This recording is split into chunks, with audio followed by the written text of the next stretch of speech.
artikel penelitian sebelumnya yang diperoleh dari jurnal penelitian. Nah, kaitannya dengan materi kita kali ini, mungkin saja rekan-rekan nanti pada saat menyelesaikan tugas akhir skripsi bisa jadi menggunakan desain ini. Kenapa? Karena ada kemungkinan bahwa pada masa pandemi peneliti itu sulit untuk mengambil data secara langsung ke tempat-tempat penelitian, sehingga desain ini merupakan salah satu alternatif yang bisa digunakan untuk tidak adanya studi lapangan ataupun langsung mengambil data ke subjek penelitian.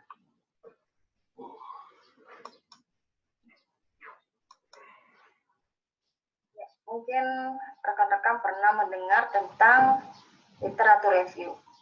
Apa sih sebenarnya literatur review itu? Apakah sekedar melakukan review terhadap literatur, semua sumber literatur, semua daftar pustaka, atau dalam kondisi khusus? Nah, untuk literatur review sendiri, di dalam penelitian terutama, dia merupakan suatu metode penelitian di mana dia memiliki cara yang sistematis, eksplisit, dan dapat direproduksi. Maksudnya dapat direproduksi ini adalah bahwa artikel tersebut bisa dihasilkan kembali menjadi suatu artikel yang lain. Jadi apabila satu penelitian itu dilakukan review, maka dia akan kembali diulang, dibahas di penelitian yang lain. Nah, seluruhnya dari cara yang digunakan ini adalah memiliki tujuan untuk mengidentifikasi, mengevaluasi, serta menginterpretasi semua temuan riset dan karya ilmiah yang ada pada suatu topik. Jadi nanti rekan-rekan pada saat menggunakan desain ini, maka pada satu literatur tersebut harus dilihat, dikenali apa yang menjadi fokus dalam penelitian tersebut. Kemudian dinilai apakah hasil-hasilnya ini memang dapat diaplikasikan atau tidak, nilainya baik atau tidak, apakah mudah diterapkan atau tidak, dan lain-lainnya lagi. Nah, selain dievaluasi, nanti silahkan dibahas, diinterpretasi, ditafsirkan menurut pendapat dari peneliti sendiri. Yang pasti, untuk literatur review ini, berkaitan dengan interpretasi, walaupun memiliki desain yang sama, namun setiap penulis ini akan memiliki persepsi yang berbeda terkait dengan apa yang dinilai dari suatu review terhadap literatur.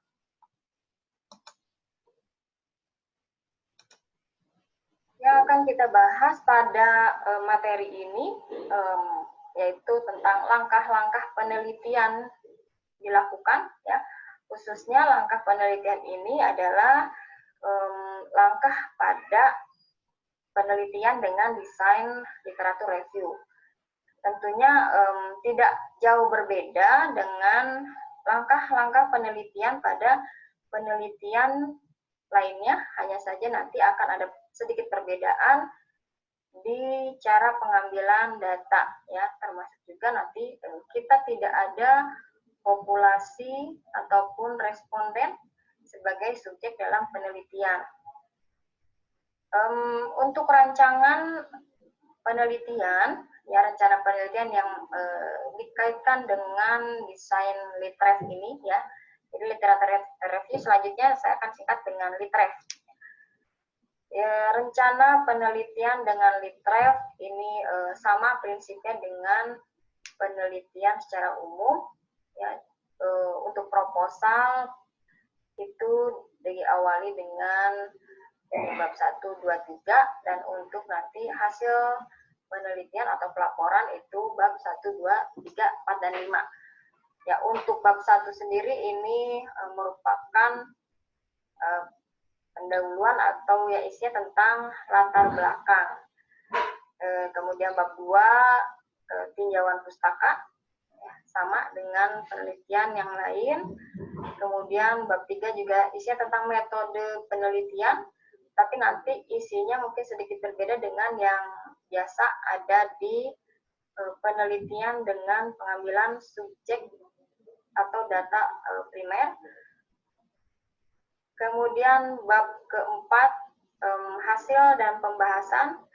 Yang berbeda adalah di tampilan sajian hasil, kita tidak menggunakan persentase berdasarkan data yang diperoleh, karena memang tidak ada data secara kuantitatif yang ditampilkan, tetapi lebih pada artikel-artikel yang digunakan atau ditemukan sebagai sumber atau data penelitian dalam Litref. Kemudian bagaimana cara menyusun latar belakang, ya tetap juga sama berdasarkan penyusunan secara sistematis dari umum ke khusus, ya.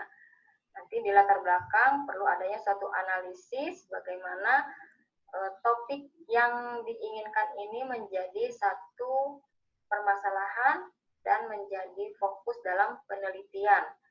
Ini ada beberapa hal yang prinsip yang penting dipahami oleh calon peneliti secara umum, bahwa hal yang menjadi latar belakang itu bukan hal yang pasti, ya, tetapi masih menjadi satu permasalahan, sehingga nanti menjadi satu alasan kenapa sih penelitian ini dilakukan, kenapa sih topik ini harus dilakukan kajian ulang, ya. Artinya Anda harus jeli melihat dari beberapa artikel yang ditemukan.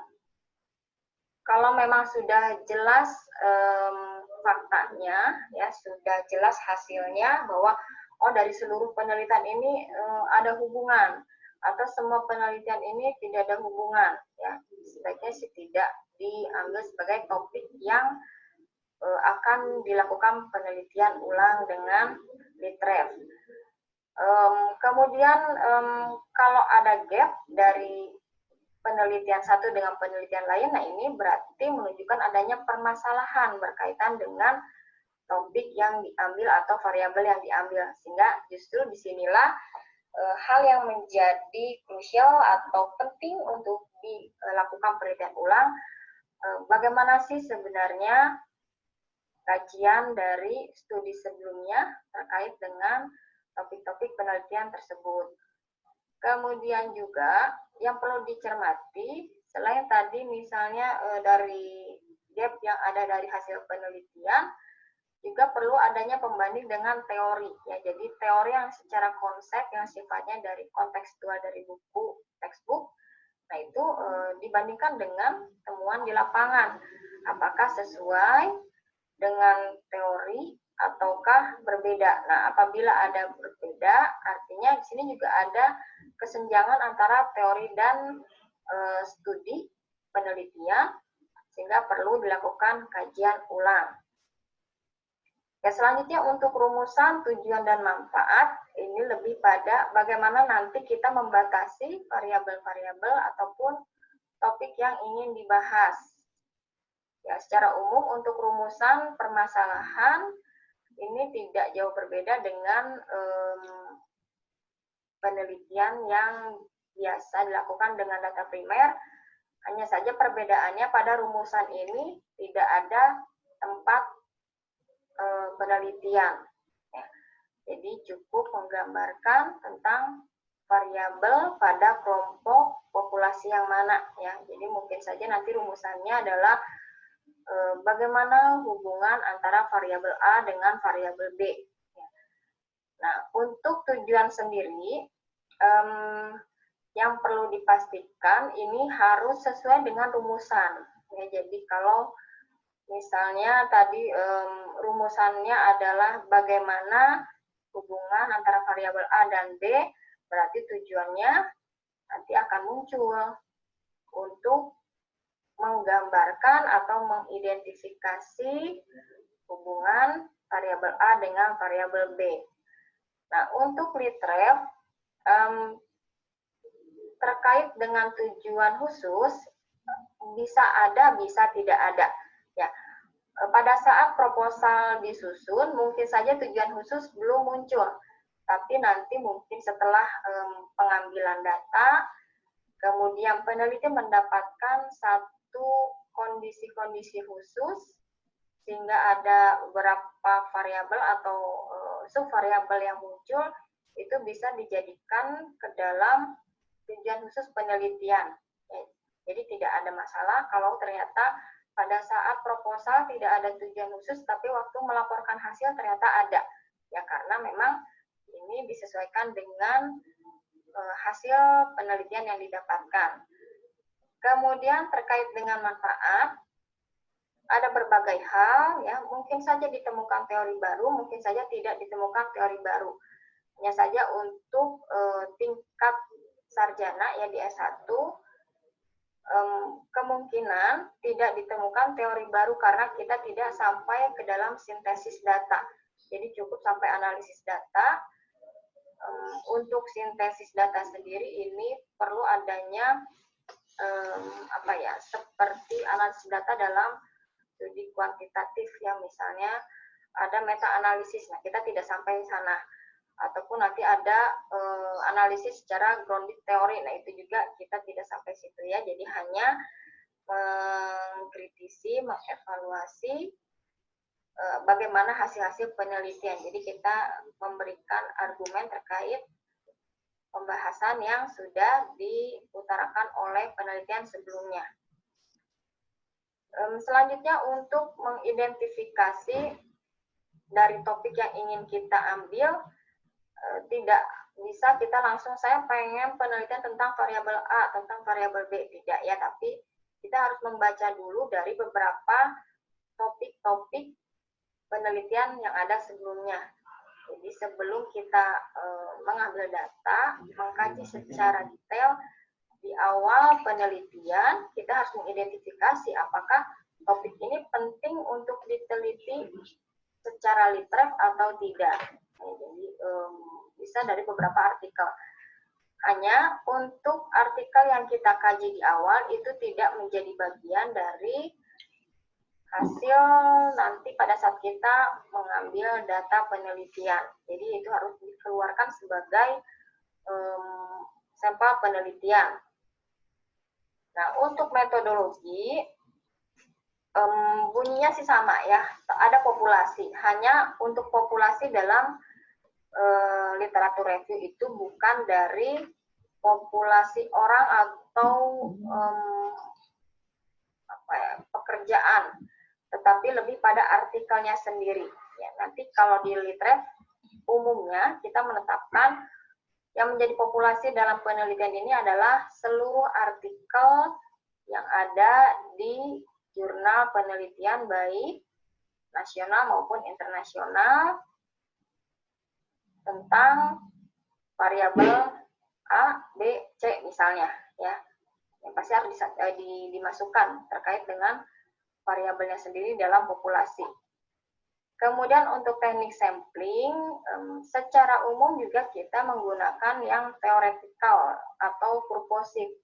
Artinya, sampling ini kita menentukan kriteria berdasarkan kebutuhan variabel itu sendiri. Ya, entah itu dari bahasa atau dari tahun, dari jurnalnya sendiri, itu ditentukan oleh peneliti. Nah, data yang kita maksud berkaitan dengan hasil penelitian ini bukan berupa angka, tetapi berupa artikel itu sendiri. Ya, nanti dilihat karena ini sifatnya litrev, maka isu etik yang kemudian muncul adalah tidak boleh ada plagiarisme karena cukup tinggi tingkat plagiarisme di litrev. Ya, mengingat bahwa kita melakukan reproduksi pada artikel yang sudah publish sebelumnya, sehingga menjadi tantangan tersendiri bagi peneliti dalam hal ini bagaimana cara melakukan parafrase sehingga karya ilmiah yang dihasilkan itu tidak merupakan plagiarisme.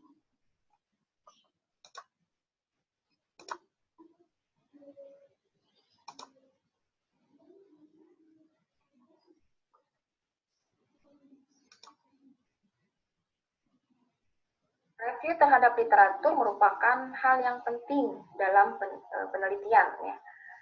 Baik dia sebagai satu kajian pustaka untuk bab 2 ataupun sebagai desain dalam penelitian. Karena kalau seorang peneliti tidak melakukan kajian literatur, ya, atau tadi literatur review, maka mustahil bagi seorang peneliti menentukan apakah subjek penelitian ini menjadi penting atau tidak. Karena dari teori ini justru akan ditemukan mana yang sifatnya baku berkaitan dengan teoritis, apakah dia sejalan dengan kondisi empiris secara nyata, gitu ya, sebagai evidence based. Jadi akan terlihat apakah ini ada gap atau tidak. Apakah teori sebelumnya ini akan terbantahkan sehingga muncul teori baru atau tidak. Jadi kalau hanya cerita saja itu sama dengan cerpen, ya. Kita hanya cerita tentang variabel A terus-terusan, nah itu kita hanya akhirnya narasi saja, ya, hanya menguraikan saja tanpa adanya satu kajian ilmiah pembanding bagaimana dari kajian secara teori, ya, dibandingkan dengan empiris sebagai bukti nyata dari hasil-hasil penelitian. Sehingga pada saat nanti kita melihat ada gap, ada kesenjangan antara teori dengan penelitian, disitulah kita akan menyimpulkan bahwa ini dapat dilakukan kajian ulang. Ya. Sehingga ini menjadi hal yang mendasar bagi penelitian itu sendiri untuk dilakukan atau tidak perlu dilakukan.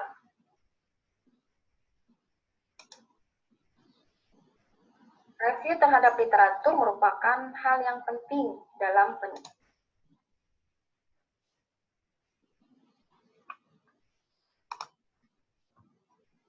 Untuk apa sih kita melakukan penelitian dengan desain litref? Kenapa kita tidak langsung saja pada subjek? Kenapa tidak langsung mengambil data pada data primer? Ya. Hal penting yang pertama adalah mengidentifikasi. Kita mengenali topik-topik ataupun subjek yang ada sebelumnya. Kita bisa tahu mana subjek yang paling banyak diteliti, mana topik yang paling banyak diteliti, ataupun mana subjek topik yang kurang diteliti. Nah, kaitannya pada saat kita mengidentifikasi mengapa sih variabel ini tidak banyak yang meneliti, padahal penting dilakukan, padahal penting untuk bisa diterapkan di lingkungan kita. Nah, untuk melakukan penelitian ulang, tentunya akan sulit mengingat kondisi yang sekarang. Sehingga dengan pengenalan terhadap artikel sebelumnya, kita bisa menentukan. Karena baru sedikit tadi, sehingga Anda lebih tertarik pada penelitian ini ingin dilakukan ulang. Anda mengumpulkan semua artikel yang sudah ada sebelumnya, kemudian Anda menggali kembali bagaimana kesimpulan dari setiap penelitian yang sudah ada. Nah, setelah kita mengidentifikasi, mengenali artikel-artikel tadi, ya, sudah tahu bahwa ada artikel A, artikel B, artikel C, ya, pada subjek yang A, B, C. Kemudian kita akan tentukan dari penelitian itu sendiri, sejauh mana sih penelitian ini mengungkapkan atau memprediksi tren. Ya, Anda sudah belajar tentang biostatistik, Anda tahu mana analisis-analisis data yang sifatnya bisa memprediksi atau hanya menggambarkan. Nah, dari hasil penelitian, Anda akan melihat, oh, penelitian A ini, dia hanya menggambarkan saja, dia tidak bisa memprediksi satu kondisi tertentu. Tapi pada penelitian lain, Anda melihat bahwa, oh, penelitian ini baik, dia bisa langsung diterapkan, karena dia ternyata bisa memprediksi, katakanlah, pada bayi yang mendapatkan ASI, ya, dibandingkan dengan yang tidak mendapatkan ASI, dia memiliki peluang untuk tumbuh kembang baik itu sebesar berapa kali. Nah, itu nanti akan terlihat dari penelitian sebelumnya. Kemudian, dengan Litref ini kita mengumpulkan ya temuan empiris, temuan nyata, ya temuan yang sudah dilakukan penelitian sebelumnya. Nah, dengan kondisi temuan-temuan yang sudah dilakukan, kita akan bisa mempersempit pertanyaan penelitian. Ya, sehingga, nah ini yang menjadi hal penting di dalam Litref. Anda akan menyusun pertanyaan, Anda akan melihat mana sih yang berbeda dari penelitian-penelitian sebelumnya, sehingga muncullah penelitian, muncullah pertanyaan, kok bisa sih berbeda, katakanlah seperti itu ya, antara penelitian satu dengan yang lain. Kemudian Anda menyimpulkan, oh jangan-jangan ini usia mempengaruhi hasil nih, usia mempengaruhi daya tahan tubuh, katakanlah seperti itu. Maka nanti Anda akan membuat nih satu pertanyaan penelitian, misalnya, apakah usia mempengaruhi daya tahan tubuh seseorang. Selanjutnya, Anda akan menghasilkan kerangka atau teori yang baru ya. Jadi hanya kerangkanya saja ya. Tapi kalau tadi Anda menggunakan Litref dengan sintesis ya bisa juga ditemukan satu teori yang baru. Kemudian juga Anda akan bisa mengenali lagi, ya, menemukan kembali pertanyaan penelitian yang lebih lanjut, sehingga menjadi dasar untuk dilakukan penelitian ulang terkait dengan topik yang ditemukan tadi.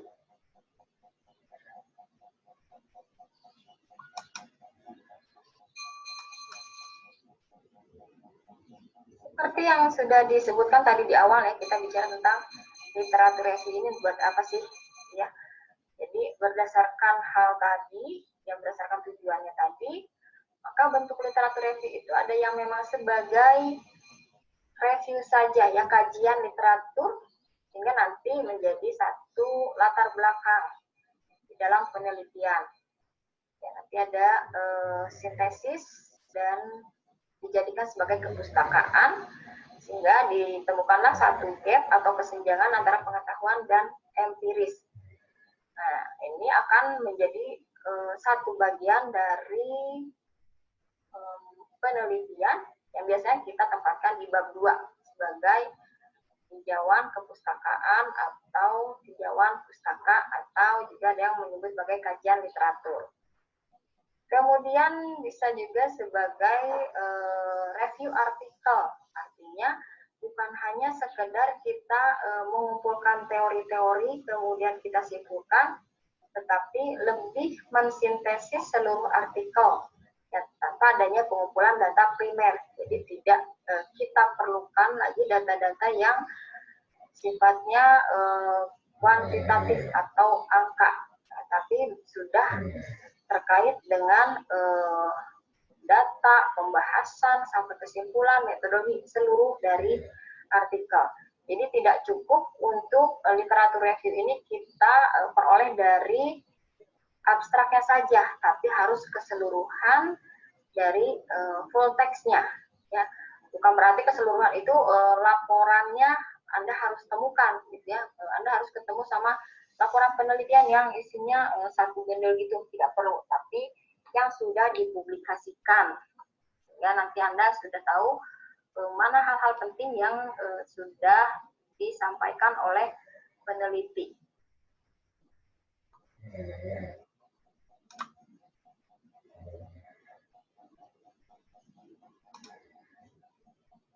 Langkah yang bisa dilakukan untuk penelitian review artikel ini, yang pertama adalah memformulasikan pertanyaan dan tujuan riset. Ya. Jadi nanti ini akan muncul di bab 1 dan bab 3, ya, formulasi pertanyaannya. Nah, ini yang tadi sudah disebutkan di penjelasan sebelumnya. Ya, berdasarkan kajian yang sebelumnya Anda lakukan, muncullah pertanyaan. Nah, itu Anda sendiri yang akan menyusun. Ya, untuk nanti susunan ini, Anda boleh diskusikan dengan saya ya, nanti apakah ini formulasi pertanyaan sudah benar atau tidak ya. Nah, formulasi pertanyaan inilah juga yang akan menuntun tujuan riset. Ya. Untuk apa sih riset dilakukan? Jadi jangan sampai nanti formulasi pertanyaannya ke timur gitu ya, tujuannya ke barat. Oke, setelah kita memformulasikan pertanyaan dan tujuan, baru kita cari literatur yang ada. Gimana cara mencarinya? Ya, bisa melalui pencarian secara daring. Jadi nanti Anda akan cari situs-situs yang isinya tentang artikel-artikel hasil penelitian yang biasa digunakan umumnya adalah seperti PubMed, kemudian kalau di Indonesia yang sifatnya lokal di portal Garuda ya, atau Anda bisa cari di situs-situs resmi organisasi keperawatan, misalnya di PPNI, mereka punya jurnal juga, Anda bisa cari di situ ya. Atau ada situs-situs yang berbayar ya, seperti misalnya Springerlink, ada PropQuest ya, atau BMJ, GBI ya, silahkan Anda cari kira-kira mau pakai situs apa untuk mencari literatur yang dibutuhkan ya. Selanjutnya screening inklusi ya. Jadi setelah nanti artikel ini kita temukan ya, literaturnya sudah ketemu, Anda melakukan screening ya. Tidak mungkin misalnya pada saat kita mencari itu ada 100 lebih atau ada ribuan gitu ya. Anda ambil semua, Anda kaji semua, tidak perlu. Jadi kita lakukan screening. Apakah ini sesuai atau tidak ya? Apakah ini penting atau tidak, ya, apakah ini valid atau tidak, ya. Nah, itu cara men-screeningnya seperti apa? Nah, Anda yang tentukan dari kriteria tadi, ya. Jadi untuk yang langkah ini nanti kita akan matchingkan dengan penyusunan proposal dan hasil penelitian. Ya, nanti kita akan bahas selanjutnya. Untuk saat ini kita akan bahas dulu tentang langkah reviewnya dulu. Oke, setelah tadi dari banyak literatur kita lakukan screening, ternyata temuannya cuma ada 30. Oke ya. Dari 30 yang sesuai ya berdasarkan kriteria kita. Nah, kita kaji lagi, belum selesai ya. Kita kaji kualitas studinya. Nah, untuk mengkaji kualitas studi ada berbagai hal, berbagai cara. Kita bisa menggunakan tools yang sudah ada seperti CAPS ataupun GBI. Ya. Jadi nanti ada scoring-scoringnya, apakah si studi ini dinyatakannya pada grade yang baik, cukup atau kurang. Yang pasti yang kurang baik ini Anda harus keluarkan, ya, jangan dijadikan sebagai sampel di dalam kajian literatur review. Nah, setelah Anda tahu berarti dari 30 katakanlah yang lolos ada 15. Nah, baru dari 15 inilah Anda lakukan ekstraksi data. Ya. Ekstraksi data ini kita melihat atau lebih tepatnya lebih ke arah reduksi ya. Jadi Anda harus baca masing-masing artikel itu, kemudian Anda tandai ya mana poin-poin penting dari setiap artikel. Kita akan bahas lebih lanjut pada slide berikutnya. Dan terakhir, setelah tadi ekstraksi data, kita lakukan analisis. Jadi dari setiap literatur tadi, Anda gabungkan dari beberapa artikel yang memiliki ide yang sama, topik yang sama, atau kata kunci yang sama. Baru nanti Anda pembahasan. Nah, khusus untuk analisis dengan sintesis, yang kita tidak bahas di skripsi S1, ya nanti sebenarnya ada lagi penilaian atau analisis data dengan menggunakan kuantifikasi atau meta analisis ya, tapi jangan dulu, nanti kalau udah S3 baru boleh ya. Saya juga belum nyampe ilmu yang situ.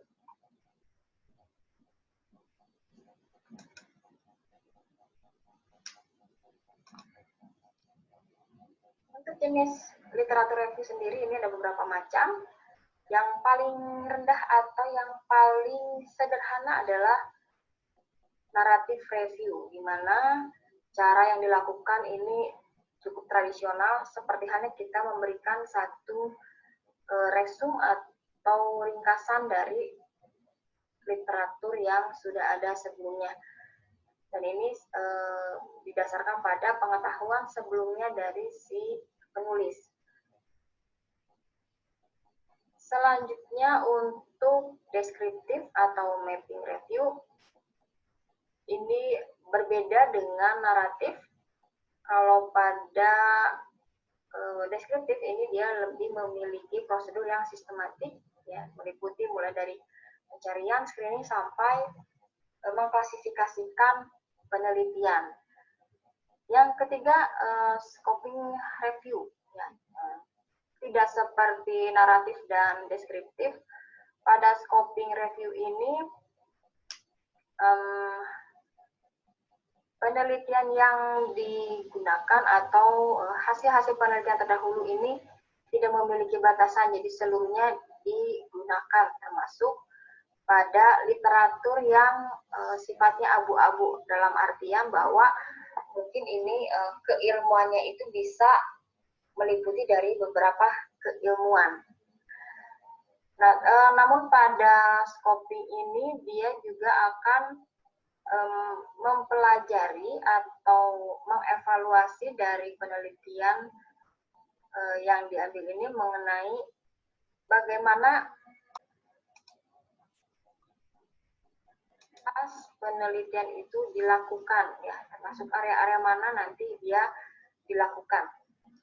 Ini akan serupa dengan systematic review, namun dia lebih luas cakupannya.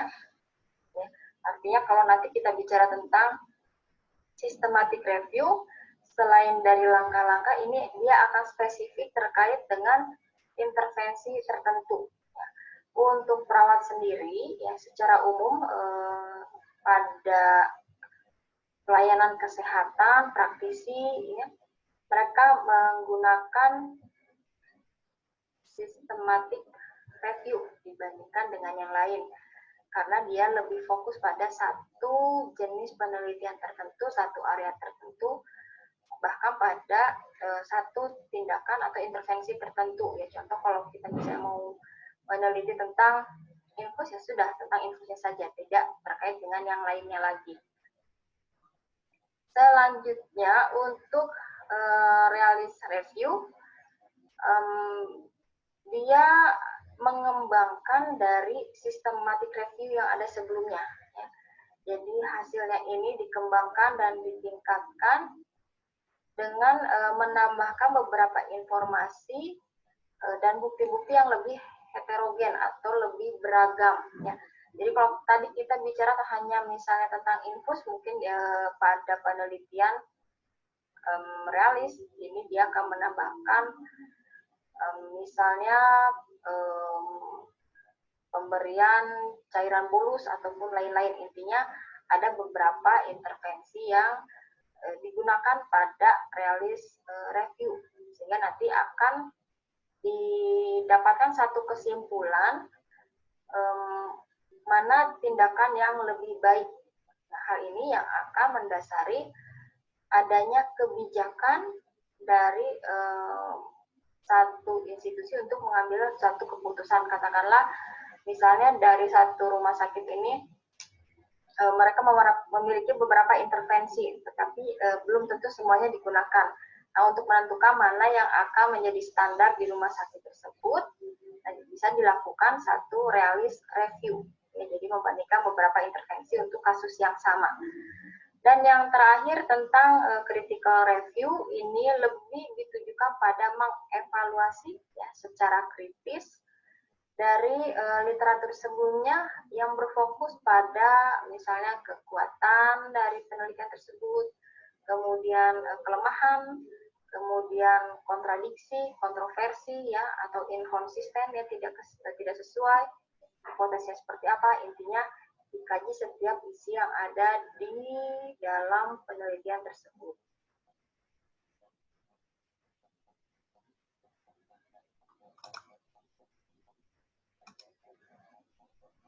Ini untuk langkah memformulasikan pertanyaan dan tujuan riset ya, keduanya saling berkaitan.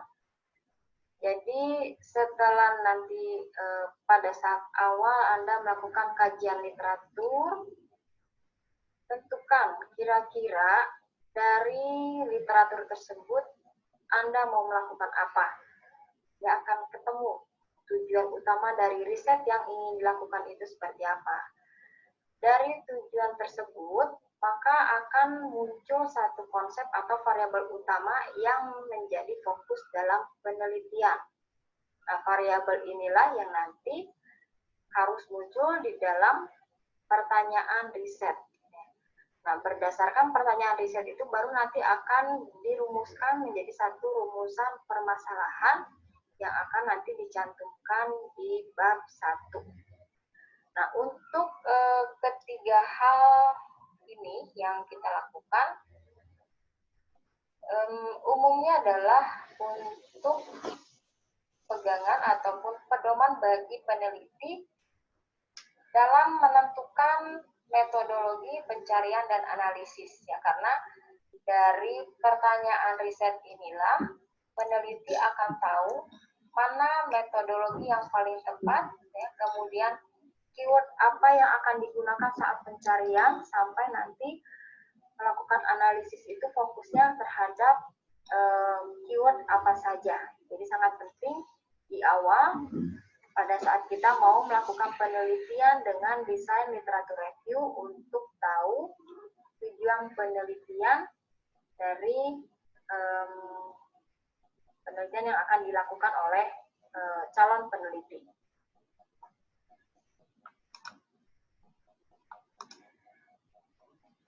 Setelah kita menentukan pertanyaan-pertanyaan penelitian, yang pasti tadi sudah ada variabel yang ingin dibahas, langkah berikutnya adalah mencari literatur yang ada. Nah, pencarian literatur ini kita lakukan secara menyeluruh ya, tanpa melihat apakah ini bagus atau tidak. Kita hanya berdasarkan dari kata-kata kunci yang kita tetapkan saja. Sehingga di sini penting bahwa namanya upaya menyeluruh itu bisa dilakukan baik secara pencarian online maupun offline atau dari artikel berbasis pada hard copy. Jadi nanti mungkin dari jurnal yang dicetak ya. Nah, untuk kondisi tertentu boleh saja peneliti menentukan bahwa pencarian dilakukan hanya dari online saja ya. Yang penting memang itu sudah disesuaikan dengan kebutuhan peneliti. Nah, setelah berdasarkan kata kunci tadi dicari artikelnya atau dicari studi dari berbagai artikel tadi, dibaca judulnya satu persatu mana yang relevan. Ya, artinya pada saat kita melakukan pencarian di aplikasi atau di situs artikel penelitian, kadang-kadang semua judul banyak yang masuk walaupun ternyata tidak berkaitan dengan penelitian kita, sehingga perlu ada pemilahan dulu ya dari artikel-artikel yang kita dapatkan pada saat pencarian awal.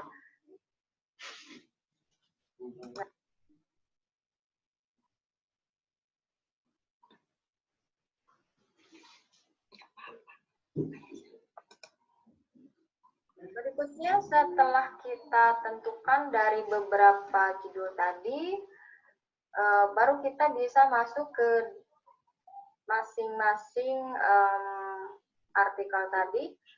Bisa dilihat dari abstrak dulu sebelum kita bisa baca seluruh artikel. Kita sesuaikan dengan kriteria yang kita miliki, ya, yang kita tetapkan di awal pencarian. Nah, kriteria ini sebenarnya sudah bisa terbaca dari abstrak saja. Misalnya, katakanlah Anda mau mencari penelitian yang kisarannya di 10 tahun. Nah, itu akan terlihat. Dari judul pun kadang-kadang sudah ada. Ya, kalaupun tidak ada, di situ akan ada di bagian abstrak ini penelitiannya kapan dilakukan, atau bisa juga dari tahun terbit dari jurnal itu kapan, ya, sehingga mudah untuk ditentukan apakah artikel tadi akan masuk ke dalam sumber data kita atau tidak. Atau kriteria yang lain, ya, pada saat kita mencari di situs internasional, tidak sedikit juga ada yang berbahasa selain bahasa Inggris. Ada misalnya ada yang tulisannya seperti Yunani, gitu ya. Ada juga yang bahasanya banyak itu ya. Misalnya ada Mesir gitu. Nah, itu ya mungkin Anda tidak akan bisa membaca, sehingga perlu penetapan di awal dari artikel tadi yang mau digunakan itu apa saja yang harus dimiliki dari suatu artikel. Setelah sesuai dari kriteria, kita juga harus lihat relevansinya sesuai dengan variabel yang kita miliki, ya. Relevansi yang dimaksud selain dari variabelnya, dari populasinya. Katakanlah kita mau meneliti atau mencari artikel yang kaitannya dengan status gizi. Pada saat Anda mencari, ternyata status gizi tidak semuanya tentang status gizi balita. Ada juga yang remaja. Nah, sesuaikan mana yang akan diambil, ya. Jadi jangan karena dia status gizi semuanya diambil, tapi pastikan lagi bahwa status gizi yang dimaksud adalah relevan dengan apa yang diharapkan dari penelitian.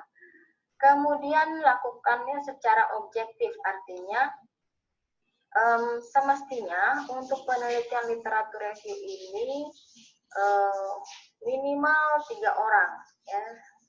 Tapi karena ini karya tulis dan lebih sederhana, ya sendiri-sendiri, ya.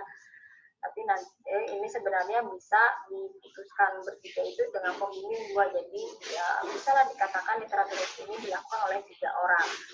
Jadi ini untuk menghindari adanya bias, tidak hanya pendapat dari peneliti, satu orang peneliti saja, ya. Nanti bisa dikatakan sebagai kondisi yang objektif.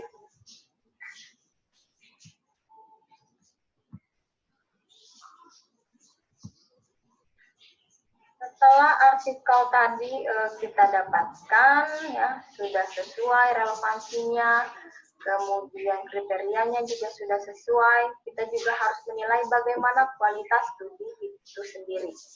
Nah, untuk menilai suatu kualitas studi, kita bisa menggunakan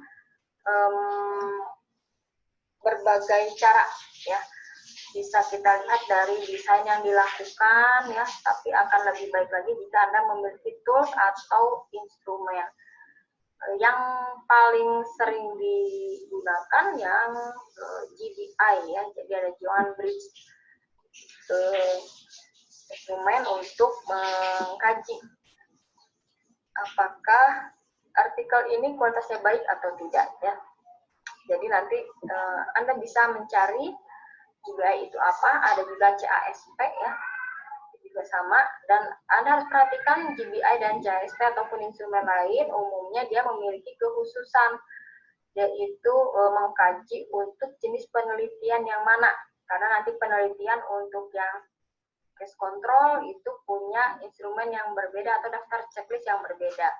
Untuk yang eksperimen dia juga punya checklist yang berbeda, ataupun yang bentuknya cross sectional itu juga berbeda. Artinya pada saat Anda mengkaji kualitas studi ini, pastikan Anda menggunakan instrumen yang sesuai, ya, sehingga kajian-kajian yang dilakukan itu dapat dipercaya.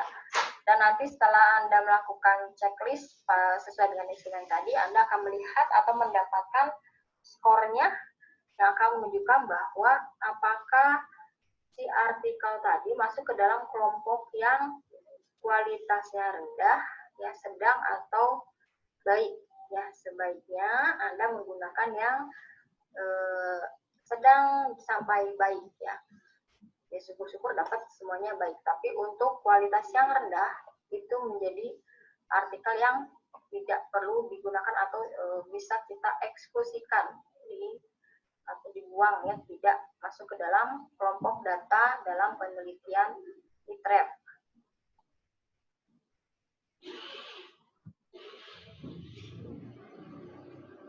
Dalam penelitian yang menggunakan data primer, biasanya kita ada pengolahan data dan analisis data. Nah, pada penelitian literep kita memiliki istilah extracting data atau reduksi data seperti halnya pada penelitian kualitatif. Nah, untuk extracting data kita harus membaca seluruh teks atau seluruh artikel. Sehingga penting pada saat kita mencari artikel, kita dapat memperoleh full artikel, bukan hanya sekedar bagian abstraknya saja. Perlu kita perhatikan, pada saat membaca, ya membaca tidak usah membaca sampai detail ya. Anda mungkin pernah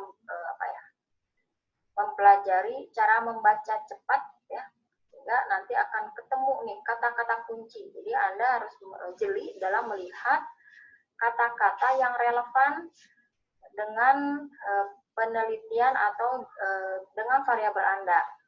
Jadi pada saat ketemu kata yang relevan, Anda tandai ya, entah itu mau di stabilo gitu ya, atau ya dikasih highlight kalau masih dalam bentuk PDF ya. Kemudian kata-kata kunci tadi itu bisa dijadikan sebagai data ya, artinya data ini akan menjadi satu topik yang akan dibahas selanjutnya ya, dan yang pasti ini akan sesuai dengan permasalahan atau rumusan masalah yang sudah ditetapkan sebelumnya. Nah, untuk melihat bagaimana Anda melakukan pencarian dari keyword tadi, memang perlu pengalaman yang cukup banyak. Hanya saja ada beberapa kiat yang dapat Anda lakukan, seperti misalnya pada saat membaca Anda bisa lihat bagaimana riset itu dilakukan. Ya, jadi akan ketemu pada uraian artikel tadi, riset dilakukan dengan cara seperti apa, atau menggunakan pendekatan yang bagaimana. Nah, itu menjadi keyword tersendiri. Nah, Anda bisa tandai itu. Kemudian perhatikan mana kata-kata ataupun kalimat yang menunjukkan adanya waktu. Ya, artinya kapan riset itu dilakukan. Dalam artian kapan waktu riset dilakukan bukan berarti tanggal, bukan berarti jam ya, tetapi bisa menjadi katakanlah pengambilan data ini dilakukan sebelum atau sesudah intervensi, itu contohnya. Atau penelitian ini dilakukan dengan pendekatan retrospektif, artinya waktu yang digunakan itu melihat data-data ke belakang, atau prospektif, dia menggunakan waktu ke depan, atau time series, artinya dia melakukan penelitian ini berulang ya. Kemudian perhatikan juga di mana penelitian itu dilakukan ya. Apakah penelitian ini ada dalam satu rumah sakit atau puskesmas atau di masyarakat ya. Disesuaikan dengan topik kita. Nah, katakanlah pada saat Anda mendapatkan artikel, nanti dari beberapa artikel ternyata ada yang dia di wilayah kerja puskesmas, ada yang di dalam gedung di puskesmas sendiri, tidak masalah ya, bukan berarti bahwa harus sama semuanya. Justru ini akan memperkaya nanti pada saat pembahasan ya, pada saat terjadinya gap, Anda bisa lakukan pembahasan, oh karena ini terjadi perbedaan karena tempatnya sendiri waktu penelitian itu diambilnya yang satu di dalam gedung misalnya, yang satu di komunitas. Itu boleh-boleh saja ya, tergantung dari Anda sebagai pembahas. Kemudian siapa ya, siapa yang dimaksud ini bisa juga subjek atau dari peneliti itu sendiri ya, tapi secara umum biasanya berkaitan dengan subjek. Jadi subjeknya ini siapa, apakah dia anak, balita, ibu, bapak ya misalnya, ataupun subjeknya bayi tetapi yang ditanya adalah orang tua, nah itu pun juga menjadi keyword yang perlu kita perhatikan ya. Pada saat kita melihat penelitian katakanlah dukungan keluarga, nah Anda harus cermat, yang ditanya berkaitan dengan dukungan keluarga itu siapa sih? Apakah ibunya atau bapaknya atau siapapun yang ada dalam keluarga. Itu bisa menjadi keyword di dalam extracting data.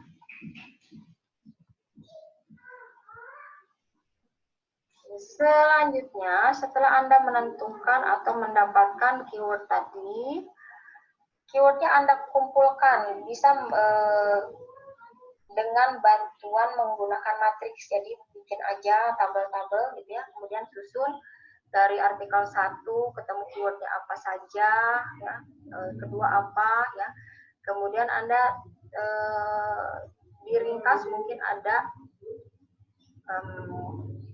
situasi atau kondisi yang sama ya, cukup ambil satu ide gitu ya, kemudian gabungkan dari beberapa